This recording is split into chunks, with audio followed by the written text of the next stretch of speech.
D seat वाले मामला भी बड़े इंपॉर्टेंट हैं। अफजल खान साहब भी हमारे साथ मौजूद हैं, साबिक एडिशनल सेक्रेटरी इलेक्शन कमीशन रहे हैं। खान साहब बहुत शुक्रिया सर आपके वक्त का।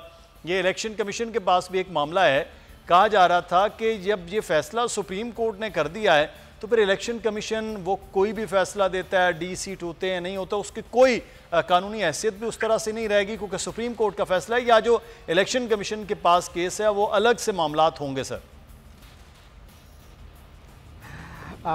मुदस्सर इकबाल, अजीब बात है और ये हिस्ट्री में लिखा जा रहा है कि एक इदारा जिसका कि सिर्फ दो काम हैं, एक येस में holding a free and fair election जी, और एक नो में। नो क्या है? नहीं करने वाली बात, डूज एंड डोंट्स वो ये है कि करप्ट प्रैक्टिसेस को रोकना। सही। अब आप सब बहुत ही अक्लमंद दाना लोग हैं, आप मुझे ये बताएं कि इलेक्शन कमीशन का ये काम है कि वो इंतखाबात के दौरान ट्रांसपेरेंसी, फेयरनेस, फ्रीडम और जो इसके मुताबिक कवानीन है उन कवानीन को अप होल्ड करे विदाउट बीइंग आस्क्ड कि जी वहाँ अज़हर सदीक साहब जाएंगे कि यार ये लोग जो हैं अपनी पार्टी को छोड़ के चले गए हैं, डिफेक्शन क्लास बहुत सिंपल है, उसके लिए सुप्रीम कोर्ट की इंटरप्रिटेशन हो या ना हो। भाई अगर मैं चीफ इलेक्शन कमिश्नर हूँ तो मेरे सामने ये लिखा है कि जो बंदा अपनी पार्टी को छोड़ेगा, आम जुबान में लोटा बनेगा, टर्न कोट होगा, ट्रेटर होगा, उसका ज़मीर जाग जाएगा पैसों के इंजेक्शन लगाने से, तो उसको प्रीएम्प्ट करना पहले इलेक्शन कमीशन का काम है। सही। अच्छा चलो प्रीएम्प्ट तो आप नहीं कर सके, पता नहीं आप सो रहे थे या जाग रहे थे, अल्लाह ताला आपकी हाल पे और हमारे हाल पे रहम करे। जब वो कमिट हो गया क्राइम, उसके बाद आप इंतज़ार कर रहे हैं कि अज़हर सदीक साहब और दूसरे लोग जाएं कि यार ये हमारी पार्टी में लोग थे, पार्टी के सरबराह भी कहते हैं, पार्लिमानी लीडर भी कहते हैं कि जी ये पार्टी के से डिफेक्ट कर रहे हैं और सारी दुनिया देख रही है। वो रियाज तो पता नहीं क्या, राजा रियाज उसकी शादी में वो दूसरी पार्टी का जो सीएम है इम्पोर्टेड वो वहाँ बैठा हुआ है, सारी दुनिया को पता है कि he has defected, he has left that party. लेकिन इलेक्शन कमीशन करता है कि नहीं? मैं इसकी और ज़रा एक मिसाल देना चाहता हूँ मुदस्सर इकबाल। एक बंदे की बीवी दूसरे के साथ उसके दुश्मनों शरीकों के साथ चली गई। अब वो जो बंदा है वो अपनी इज्जत बचाने के लिए कहता है कि चलो यार वो चली तो गई है खुला लिए बगैर, तो मैं उसको तलाक देता हूँ। जो रजिस्ट्रार निकाह वाला है, जो इस सूरत में इलेक्शन कमीशन ऑफ पाकिस्तान है, वो कहते हैं नहीं नहीं नहीं ये तुम्हारी बीवी है। उसने कहा यार वो दूसरे कैंप में है, वो चली गई है सिंध हाउस, फिर वहाँ सिंध हाउस से भाग के वो मेरिएट के 5वीं मंजिल पर है। खुदा के बंदे वो हमारे खिलाफ इस्तेमाल हो रहे हैं। पहले कहने अभी हुए तो नहीं है ना, आप अभी मरे तो नहीं है ना, अभी तो उन्होंने इस्तेमाल किया तो नहीं है ना, तो prevention is better than cure. हमारे यहाँ तो उन्होंने एक मिनट उन्होंने वो इकदाम कर दिया और अपनी पार्टी को तबाह बर्बाद कर दिया। अभी भी हमारे इदारे ये सोच रहे हैं साहब वाले कि इन्होंने डिफेक्शन क्लास पे। मैं अजहर साहब के पास जाता हूँ। सर आपकी मिसाल बड़ी सादा थी, बड़ी सादा थी और बड़ी अहम थी और बड़े सादा लफ्ज़ों में आपने बता दिया है, लोगों को समझ आ गया। अजहर साहब मैं चाहूँगा आप ज़रूर कमेंट करें इस मिसाल पर जो खान साहब ने दी है। दूसरा सर मेरा सवाल ये है कि कल से लोग, ये राय है जो सुप्रीम कोर्ट से मांगी गई है, बस सिंपल, और राय दे दी है सुप्रीम कोर्ट ने, ये कोई फैसला नहीं है। तो ये फैसला और राय कल के जो था सुप्रीम कोर्ट के, ये है क्या सर? बहुत शुक्रिया किया आपने जो बात मेरे सामने रख दी है। मैं चूंकि इसमें पाकिस्तान मुस्लिम लीग को रिप्रेजेंट करता हूँ, 8 दिन पहले जब मैं लाहौर से मैं केस में ये मैं राब्ता किया हुआ था, तो मैंने एक बात अदालत के सामने रखी कि एक ऐसा इंप्रेशन दिया जा रहा है कि ये एक राय आएगी और राय इम्प्लीमेंट नहीं होगी। हालांकि उस वक्त जस्टिस इजाजत ने कहा कि इम्प्लीमेंट होगी, लेकिन मैं आपको बताना चाहूँ कि ये मैंने कोर्ट के सामने सवाल उठाया था। यहाँ आईनी दरखास्तें 2 चल रही थी आर्टिकल 184C के तहत, और जस्टिस काजी फारिस साहब ने एक ऐसे ही नोट जारी किया था कि जनाब इकट्ठे सकते, इसका पैरा 6 पढ़ लें। पैरा 6 में लिखा हुआ है राय भी है और सुप्रीम कोर्ट की डेक्लेरेशन भी है आइन के आर्टिकल 184(3) के तहत, जो कि पाकिस्तान तरीके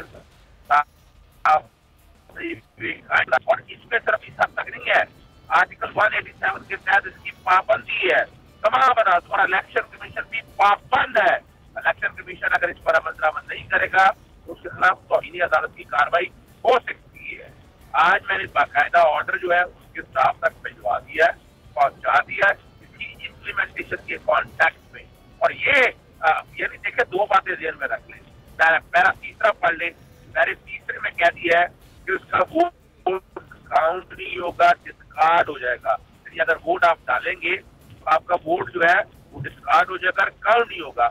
और उसके बाद वाली बात है, फिर आपको शोकाज दिया जाता है, डेक्लेरेशन देती है कि जनाब आपने डिफेक्ट कर लिया है, फिर आपको इलेक्शन कमीशन डीसीड कर देगा। इलेक्शन कमीशन का किरदार एक सिर्फ और सिर्फ एक पोस्ट ऑफिस का है।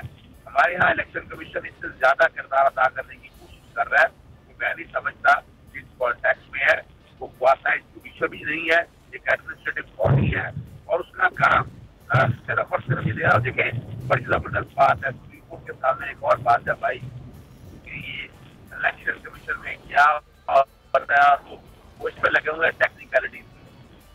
MNS का इलाका अगर रिजल्ट देखिए तो वो भी टेक्निकलिटीज भी है। तो इस मौके के ऊपर एक शेर पड़ा था, जाने तो जाने, कुल ना जाने, बाग तो सारा जाने, बाग तो सारा जाने। मैं इस पे हम दोबारा से ना राब्ता करते, कुछ आवाज़ की आपकी डिस्टॉर्शन हो रही चाह रहे हैं, क्योंकि कानूनी मामला है। हम चाहेंगे कि हमारे नाज़रीन तक आपकी आवाज़ जो बेहतर तौर पर पहुँचे, लेकिन साथ ही साथ ये जो चीज़ें चल रही हैं उसमें एक और बड़ा अहम मामला जिस पर हम डिस्कस भी कर रहे हैं वो बलूचिस्तान की हुकूमत के हवाले से, जहाँ पर तब्दीली पीजे मीर साहब जिस तुंदई के साथ, जिस डेडिकेशन के साथ सियासत में जमातें अपनी हुकूमत लेना या हुकूमत बचाना, हुकूमत गिराने का काम कर रही होती हैं, शायद उससे कुछ 20% भी अगर अवामी मामलात के हवाले से किया जाए तो शायद बहुत बेहतरी वो आ जाए। अब बलूचिस्तान में पहले हुकूमत चल रही थी जाम कमाल साहब की, वो हटवा दी गई, नया तरीके अदम एतमाद में वज़ीर आला आ गए, अब वो बैठे हैं 3 महीने से, उनको फारिग करके नई हुकूमत पे। तो ये बस हुकूमतें गिराने बनाने में 5 साल लगता है, लगा दिए गए, और वो भी बलूचिस्तान जैसे सूबे में। सर देखिए, बलूचिस्तान मैं समझता हूँ कि अगर आप फैक्चुअली हिस्ट्री में जाएं तो जितना काम एक शख्स कर गया है उसको हम आज गालियाँ देते हैं, और रिन साहब जानते हैं कौन मैं किसकी बात कर रहा हूँ। द क्वेश्चन इज, यहाँ जो भी लीडरशिप आई है बदकिस्मती से हम यहाँ कहते हैं जी कि बलूचिस्तान को इम्प्रूव नहीं करते, नौजवान कहाँ जाएगा, ये होगा वो होगा, दूसरे प्रोविंसेस में काम के लिए चला जाता है।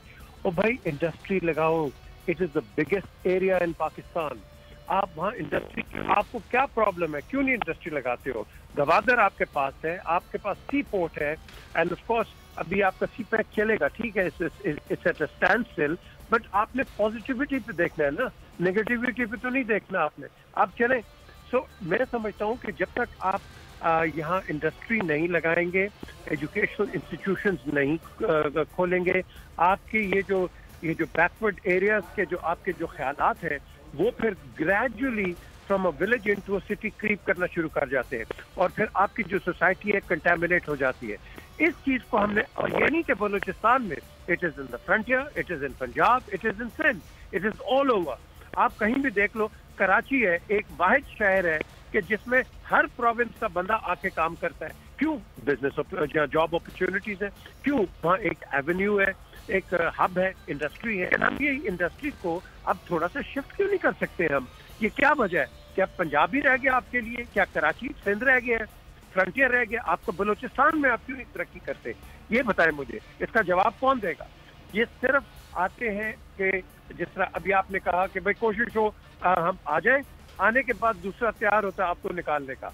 हम एक कंट्री इन अ हरी, इस चीज को, इस एटीट्यूड को हमने खत्म करना है। जब तक आप मुदस्सर नहीं करोगे, इसी तरह ये बेमाने बहस होती रहेगी, उसको क्यों निकाला, मुझे क्यों लाया, और ये हुआ। अच्छा आप देखो ना, अब ये 63 का आपके पास एक डिसीजन नहीं, ओपिनियन, ये आप पहले दे सकते थे, ये आपने पहले क्यों नहीं दिया? ना पंजाब में कोई क्राइसिस आता, ना आपकी फेडरेशन में क्राइसिस आता, लेकिन ये delayed decision is delayed justice. I wish ये पहले जल्द कर देते अगर ये करना था, because it had to be done. अब ये हो गया है, लेकिन आप देखें क्या जो आपके सामने इम्पेंडिंग इकोनॉमिक क्राइसिस है, जिसकी मैंने पहले बात की है, ये इसकी रिकवरी कौन लेके आएगा? अब मुझे बताएं ना, शेख रशीद साहब कहते हैं कि हाँ जी इकोनॉमिस्ट की एक टीम बनाई जा रही है कि जो कि इसको देखेगी कि हम वाकई वापस कैसे इस रोड पे लेके आए, लेकिन it is getting too late. Day by day आपने अभी फिगर दिया 17 बिलियन का, ये आप डे बाय डे नीचे जा रहे हैं। और आपके पास फॉरेन रिजर्व्स के हम बड़े नारे लगाते हैं, आपके पास सिर्फ 2 महीने के हैं फॉरेन रिजर्व, 2 महीने के, और आगे नहीं आएंगे। You are on the verge of bankruptcy.